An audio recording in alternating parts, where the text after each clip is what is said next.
संतोष देशमुख हत्या आणि खंडणी प्रकरणातील संशयित आरोपी वाल्मिक कराडचा आणखी एक व्हिडिओ समोर आलाय। या व्हिडिओमुळे वाल्मिक कराडचा पाय आणखी खोलात जाण्याची शक्यता आहे। इतकंच नाही तर हे व्हिडिओ पत्रकारांना सापडतात, पण पोलिसांना कसे सापडत नाही असा सवालही आता उपस्थित होतोय।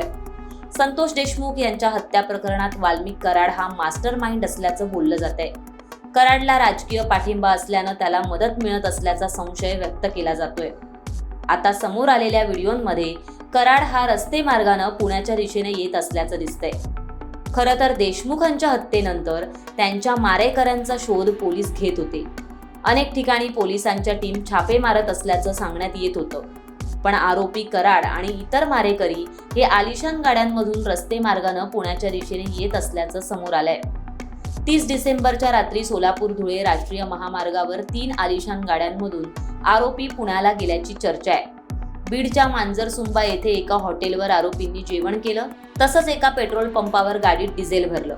याच गाड्या धाराशिव जिल्ह्यातील पारगाव टोलनाका येथे रात्री 1:30च्या सुमारास पास झाल्या। या गाड्यांमध्ये बसून आरोपी गेल्याची चर्चा आहे। तसंच याच आलिशान गाड्यांनी आरोपींना फरार होण्यास मदत केली असावी अशी देखील शक्यता वर्तवली जाते। पाषाण येथे सीआयडीच्या ऑफिसला शरण येताना ज्या गाडीतून वाल्मिक कराड आला ती गाडी याच ताफ्यातील होती असं देखील आता सांगितलं जातंय। त्यामुळे या संपूर्ण कालावधीत वाल्मिक कराड हा बीड आणि पुण्यातच होता हे आता मात्र स्पष्ट झालंय। वाल्मिक कराड हा मंत्री धनंजय मुंडेंचा राईट हँड आहे। परळी आणि बीडमध्ये कराडचा दरार आहे।